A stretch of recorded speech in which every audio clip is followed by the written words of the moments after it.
that rear guard touch the rear tyre, Prof? How close does he get? And it smoothed that line out right here. Wonder if all these different... That's a seriously heavy bit of real estate, Clubby.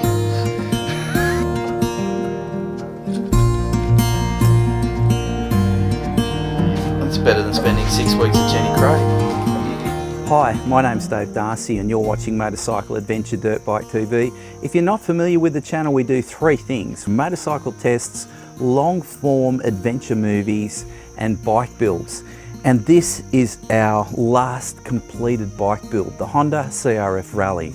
Now, we've spent 5 months on this build and we've recorded what we've done in detail. And if you want to have a look at that detail, just click up there and there's a link to all the playlists involved with this build, and it's been a cracking journey.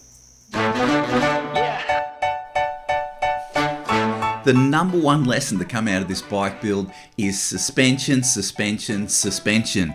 Did I say that 3 times? Well, that's the key to making this bike a cracking little adventure slayer. So what made us pick the Honda CRF for a build? Well, you need to wind back the clock to April 2021 when we first sat our backsides on what we later christened the Little Red Rooster, and we immediately saw its potential. Come on, little Honda. It was about a year ago since Andrew Clubb, the editor of Australian Adventure Bike magazine, and I tested the mighty Honda CRF 300L Rally. We certainly gave it a workout, and the first thing we found was the suspension was way too soft for our bigger bodies. But apart from that, the bike impressed us. Handling was good, the Honda engine was bulletproof, it could skip along at highway speeds courtesy of an overdrive 6 gear. It had an old style frame that made it easy to bolt on accessories.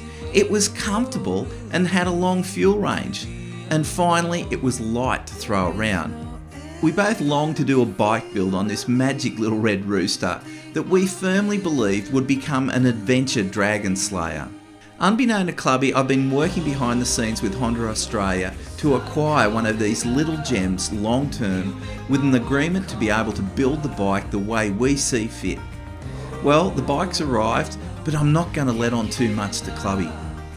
So in this final episode, we take the Honda CRF 300 on a decent adventure, and it's interesting. This is down the south coast of New South Wales in Australia, and the bikes that also go on this ride are a Yamaha T7, a KTM 890, a Desert X and a Husky 500, so some much bigger bikes. And the actual adventure was on a lot of open, fast terrain. So you'd think to yourself, oh, this little 300 would be left behind in those conditions with those bikes, but the reality is this bike kept up with all of them and can sit on highway speeds all day, every day. But where this bike comes in handy is when it starts to get a little bit technical or a little bit difficult, and this bike shines and leaves all the other bikes for dead. It's just brilliant. And the reason for that is it's got great suspension. So the first thing we did to this bike was install Rally Raid Level 2 suspension, which is the taller of the two suspensions. Level 2 is higher than Level 1. Level 1's good for more vertically challenged people, but we have the Level 2 system as Clubby and I are reasonably tall. And that system is amazing with the heavy duty hard enduro stuff, but equally as importantly, it does high speed, rough terrain really well, and it has great trail feel, which is the first 3 centimeters of the stroke of the suspension, and it just soaks up all the little stuff. The other strong feature of this bike is the bar risers. Again, it's a Rally Raid product, and what they have done is lifted the bars up and moved them forward, so the cockpit's a lot more open and very comfortable for riding. And I think our third success is this B&B bash plate that allows us to take soft luggage seamlessly, and it's really well rounded. It's a beautiful bit of kit. So if you want to watch the whole build, it's there on that playlist above. There's lots of information there worth listening to. Yeah, from the moment Clubby and I saw the CRF 300 Rally and tested it, we kind of fell in love with it. And I'll be frank with you, it was just the look just the look of it was the first thing, you know, our eyes met, or our headlights met, and I think that was the first step in that process of saying, no, I'd like to do something with that. And surprisingly, the next thing is pretty mundane, but it's this screen. It's built like a bridge.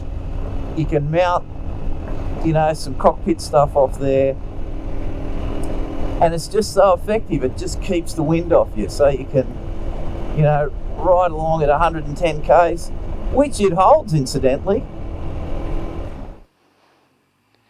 This is Adventureland, and the little red rooster's here. Let's stop him and have a talk about it. Whoa! Stop! Stop! Stop! Stop! Mate! Dave, Hey? this is it. It's the little red rooster in the big green, isn't it? Yeah. How good is it today out here, mate? Oh, gorgeous, mate, gorgeous. Come on, what's the best feature of the bike? What we spent a truckload on a couple of things. What was the best money we The spent? best money, Yeah. your main man in the UK, Rally Raid Products. Yeah. I mean, I know it's well, how will we describe? It's a few three-piece feeds, isn't it? If It's you talk a my language. lot of There's money. a lot of chicken wings in that fork setup. Yeah. And in that rear shock. Yeah. But yeah, that's what it's all about now with this bike. Like, you know, it's been a long, solid day. I've been trail boss.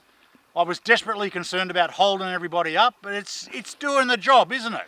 It easily is. You've Yeah. got a 501, you've got 800, 700, and a 1200. The big scrambler. Lance is on that Adventure Moto prize bike. Yeah, he's doing a good job on that. The thing is, but Dave, every time I look at the tacho, 7,000 RPM and plus, mate. It's like riding a 125 motocross bike back in my youth, mate. Yeah. Lots of clutch, lots of gearbox, lots of throttle. Got one question for you. We opened up the cockpit. Has that been good? Oh, absolutely, mate. Yeah. Again, that's the risers and the adapters and the bigger bars. Yeah. You've got to give yourself room on it. It's not a big bike, it's a small bike. So in terms of priority, suspension first, bar risers, bars second, do you reckon? Oh, I would say so, yeah. But the other thing that's so beneficial, and again, not cheap, Yeah. has been the exhaust system, the Arrow muffler, Yeah. header pipe. You know, it just breathes easier. Yeah, it sounds a little bit tougher, but not offensive. No. But it gives it more boost, sort of that mid to upper range. It just breathes better Yeah. when you're up it. Yeah. And you're up it a lot on a small capacity motor. Yeah, yeah. Well, I'm so pleased to see it. Like, it's keeping up, you know. I'm on the Ducati and I'm looking around and you're just cruising along Yeah, and and the thought of spending all day at 7,000 RPM plus, yeah, you think, well, but mate, that's what it's made for. yeah. You know, you never hear about them grenading, do you? No. They're in all the little Honda 300 road bikes. There's millions of them all around the world. Yeah. And they all live life on the red line, don't they? They've done such an awesome job in that regard. And we blew the budget, Clubby. Oh.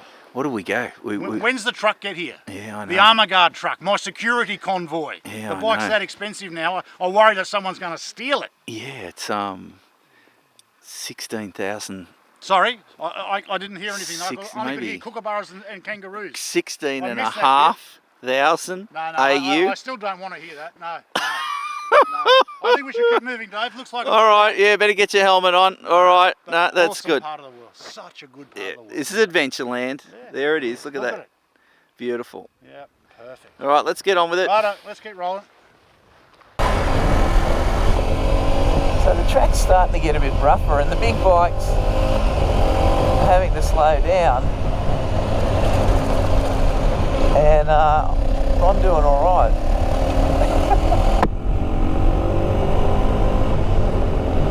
Every now and again you come over a rise and there'll be a whole lot of potholes or crap. You can see all the branches and rocks sticking out and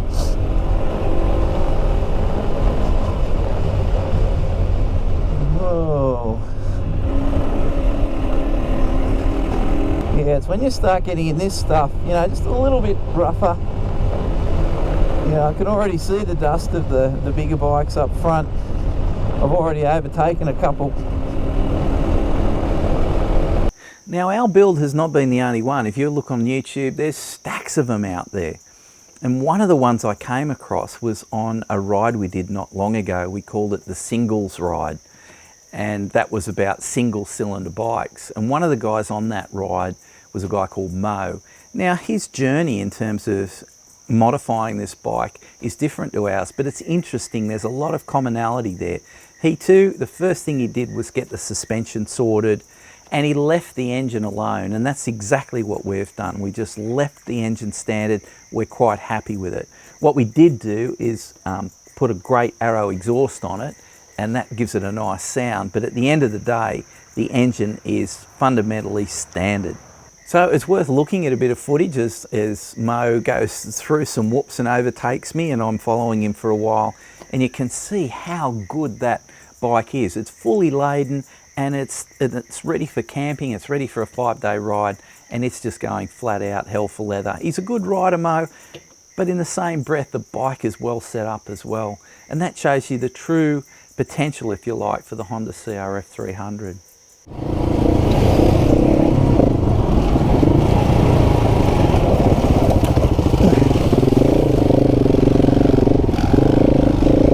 Here goes Mal. Mo, I mean.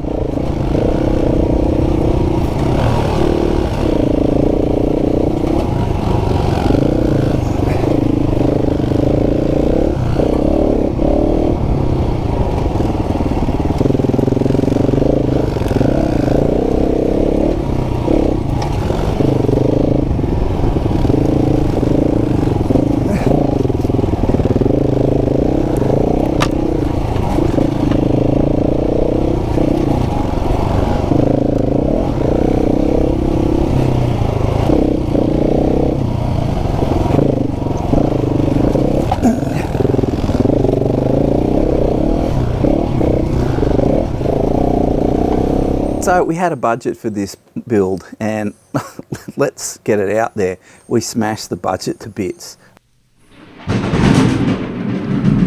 Well, there's a storm brewing outside, so an ideal time to talk about budgets. We had intended to stay under 3,000 Australian dollars for the build, but like many who commit to this process, something comes over you, and before you know it, you're well and truly blown the budget.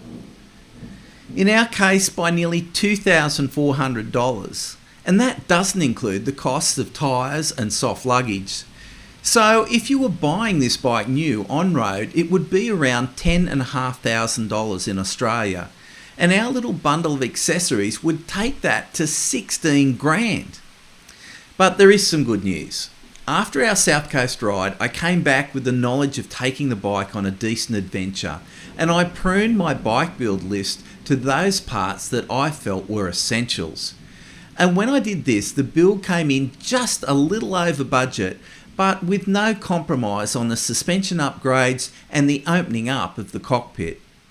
But if I had my priority, there are 3 things that I would have done to the bike, and we've already talked about them. The bar risers, the suspension is number 1, and the tail rack. And you knock those 3 things over and you're well on the way to having a great build for this bike. I wouldn't touch the engine. There's a bit of discussion about an ECU for this. I wouldn't worry about it. The people I've spoken to who've done comparisons between the 2 bikes, it hasn't made much of a difference. And in fact, one guy told us that the low-down grunt of this bike was better without the ECU. Now, I know there's horsepower checks out there, but I'm just saying to you, actual users of bikes who've compared couldn't see much difference. Final thing is aluminium handguards. If you've got a spare bit of change, I get those aluminium handguards because they stop you snapping levers. Well, Clubby, the bike build's complete. We finished it with Pirelli MT21s to make it a little bit more road oriented. But yeah, they're a dual purpose tyre, those MT21s, aren't they? yeah, so mixed emotions. The build is complete, but I think we got too much of an emotional connection to this one. What do you reckon? Well, you don't have to look too far in my garage to see other classic Honda thumpers. Yeah, And I've had a few in my days, back in the early 80s, the old XRs. yeah. I had a CRF 450L for a year. I rode the CRF 250 Rally for 2 weeks. Yeah. And then now we've had a 300 Rally for about, 5 months, I think. Yeah.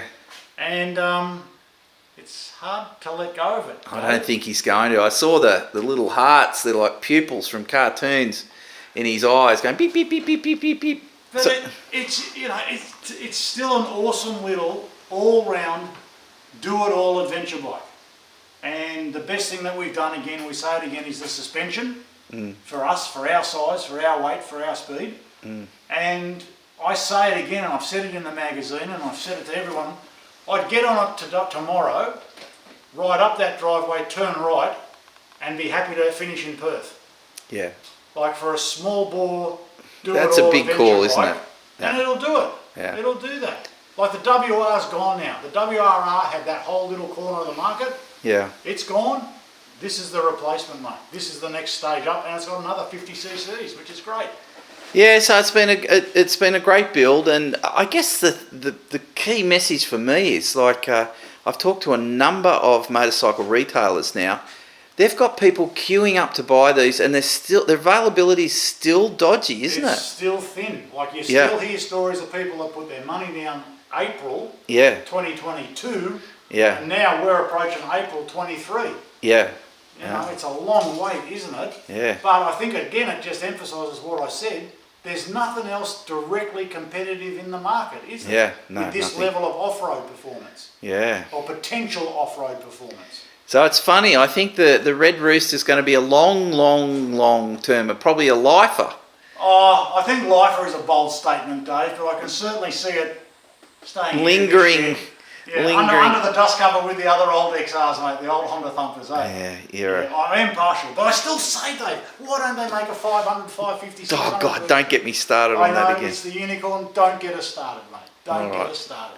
All right, well I look forward to riding with you on my Husky 501. Well, it's a different kind of adventure, isn't it? On my small capacity lightweight. Not that this is a lightweight, but lighter adventure bikes. It just opens up everything. Yes. Everything. You can take them anywhere. Yeah. And yeah, sure, it's a chore on the highway, Yep. being a single small capacity, but any time you've got dirt, grass, leaf, litter, rivers, creeks Mud, under the wheels of this thing, you'd know you're going to get through the other end of it. Definitely. Well, mate, it's been a pleasure doing the build with you, Clubby. Good times, mate. It was been a great time building that, and she's going to hang around a little bit longer. Yeah.